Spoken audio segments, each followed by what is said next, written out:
లో చిల్లి గవ్వలేదు. బయట అప్పు పుట్టే పరిస్థితి లేదు.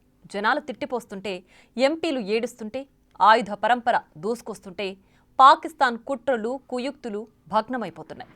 ఇటు భారత్లో విజయ దరహాసం, ఉన్నత స్థాయిలో వరుస సమావేశాలు. మరోవైపు నుంచి బలూచ్ లిబరేషన్ ఆర్మీ దాడుల నేపథ్యంలో పాక్ చరిత్రలో కలిసిపోవడమే మిగిలిందా? అడుక్కు తింటున్న పాకిస్తాన్, కామెడీ చేస్తున్న మినిస్టర్స్, ఒకవైపు ఏటీఎంలు ఖాళీ, మరోవైపు తిండి గింజల కోసం జనం పరుగులు, ఇంకోవైపు అప్పుల కోసం ప్రభుత్వం తిప్పలు. ఓవరాల్ గా ఇది పాకిస్తాన్ పరిస్థితి. ఉగ్రవాదంపై సవారీ ఆపేస్తే ఆ టెర్రరిస్టులే కాల్చి చంపుతారు. ఈ టైంలో ముందుకెళ్లాలో చేతులెత్తేయాలో తెలియని దుస్థితి. భారత్ ఎదురుదాడి మొదలుపెట్టిన 2 రోజులకే బిక్క చచ్చిపోతుంది పాకిస్తాన్. మనకు ఆ దేవుడి దిక్కంటూ ఎంపీలు పార్లమెంట్లో కన్నీరు పెడుతున్నారు. इस मुल्क की हिफाजत फरमाना जो तूने हमें अता किया है और ये नबी सल्लल्लाहु अलैहि वसल्लम की दुआओं का है। आपने कायदे आजम को इंग्लैंड में मुलाकात की, ख्वाब में आए और उनको कहा कि जाओ वापस और जाके पाकिस्तान का मामला हल करो। आप खान कलात को ख्वाब में आके ये हुक्म दिया कि तुमने पाकिस्तान की सरना ये मुल्क बन के रहेगा और तुमने तो ये ऐसा बड़ा मौजज़ा है कि अल्लाह पाक ने ये हमें अता किया है और अल्लाह पाक इस मुल्क की हिफाजत फरमाएंगे।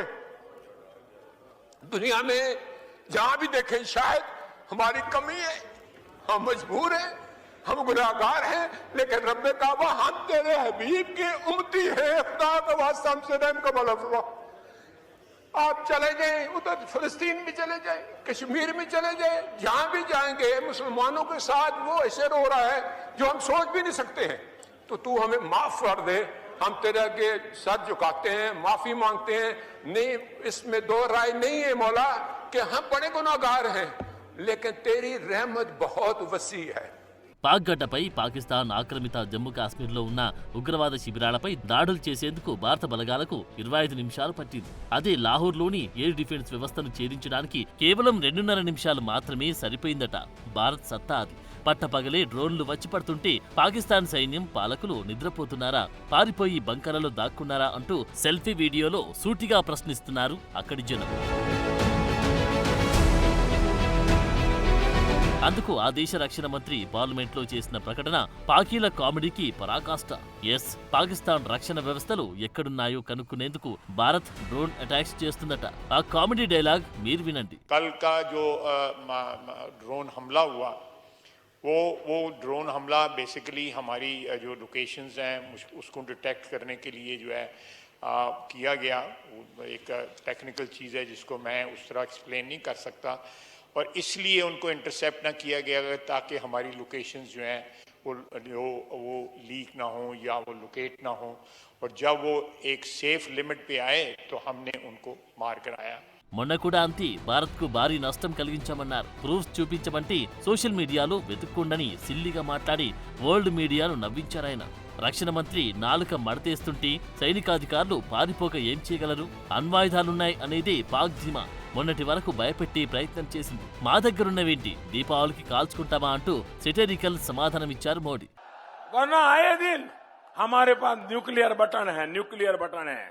यही कहते थे, हमारे अखबार वाले भी लिखते थे पाकिस्तान के पास भी न्यूक्लियर है। तो हमारे पास क्या है भाई? ये दिवाली के लिए रखा है क्या? ఇప్పుడు జరుగుతున్నది అదే. త్రివిధ దళాధిపతులకు ఫుల్ ఫ్రీడమ్ ఇచ్చారాయన. అస్త దిగ్బంధనం అనేది పాకిస్తాన్కు మాటల్లో కాదు చేతల్లో చూపుతున్నాం. భారత రక్షణ మంత్రి రాజ్నాథ్ సింగ్ నిర్వహించిన మీటింగే ఇందుకు నిదర్శనం. ఈ ఫోటోను అబ్జర్వ్ చేయండి. అందరి మొహాల్లో నవ్వులు. దీని సంకేతమేంటి? పాకిస్తాన్ను తునాతునకలు చేస్తున్నామనే విజయ దరహాసమే కదా. ఇది చాలదా పాకిస్తాన్ ఉగ్రవాదంపై భారత పోరాటం ఎలా జరుగుతుందో చెప్పడానికి? ఇది చాలదా మన బలగాల సమర్థతను చాటి చెప్పడానికి? ఇది చాలదా మన రక్షణ వ్యవస్థల పనితీరును వివరించడానికి? అటు పాకిస్తాన్లో ఏం జరుగుతుందో తెలుసా? ఈ ఫోటో చెబుతుంది. Terrorist photo. భారత్ ఆయుధాలకు బలైపోయిన ఉగ్రవాదులకు ప్రభుత్వ లాంఛనాలతో అంత్యక్రియలు. టెర్రరిస్టు లీడర్లతో కలిసి ఆర్మీ ఉన్నతాధికారులు హాజరు. అంతర్జాతీయ సమాజం ముందు అడ్డంగా బుక్కైపోతున్నారు. దొంగను పోలీసులు పట్టుకోవాలి కానీ పాకిస్తాన్ తీరు దొంగి హ్యాండ్సప్ అనుకుని పోలీసులకు లొంగిపోతున్నట్టు ఉందని సెటైర్లు వినిపిస్తున్నాయి. Only civilians, if any civilians were killed in these attacks, I wonder what message this picture actually sends to all of you. This is a question that is worth asking. ప్రస్తుతం పాకిస్తాన్ పేకిస్తాన్ గా మారిపోయింది. నోరు జారడం, తూచ్ అనుకోవడం తప్ప ఏం చేయలేని పరిస్థితి. అక్కడి ప్రముఖులు కుబేర్లంతా గల్ఫ్ దేశాలకు పారిపోతున్నట్టు ప్రచారం జరుగుతుంది. పాలకులు చిప్పచేతులు పట్టుకుని అడుక్కు తింటున్నారు. వాళ్లకు చిల్లర కూడా దొరక్కపోవచ్చు. ఎందుకంటే పాక్ ఉగ్రవాదంపై భారత్ పోరాటం మొదలవడానికి ముందే మనోళ్లు వరల్డ్ బ్యాంకును కలిశారు. ఏడీబీ సహా అన్ని అంతర్జాతీయ సంస్థలు కలిశారు. సీమాంతర ఉగ్రవాదాన్ని పాకిస్తాన్ ఎలా ఎగదోస్తుందో వివరించారు. ఆధారాలు సమర్పించారు. వాళ్లకు పైసా ఇవ్వొద్దంటూ రిక్వెస్ట్ పెట్టారు. ఇప్పుడు టెర్రరిస్టుల అంత్యక్రియలకు హాజరై వాళ్ళు తీసుకున్న గోతులు వాళ్లే పడుతున్నారు. జై హో భారత్.